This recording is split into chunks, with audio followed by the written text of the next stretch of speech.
ruky, dámy a páni, čiže akurát za nejaké 3 hoďky by sa mi mal dotlačiť takýto kvetináč krásny.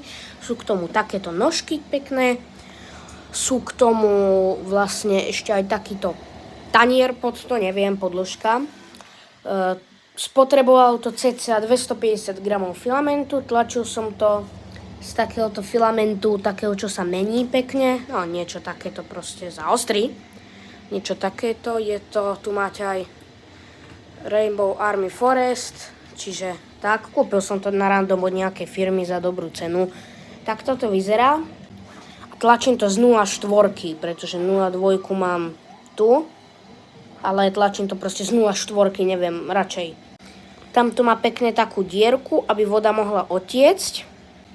A kto by chcel, robím 3D tlač na zakázku, čiže kto by chcel niečo u mňa vytlačiť, zatiaľ iba modely sťahujem, tak mi môže napísať na e-mail, ktorý máte v bio, alebo vám ho tu poviem.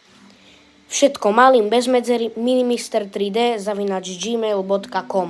Budem extrémne rád, ak si niečo objednáte a my sa uvidíme pri ďalšom videjku. Tak čus!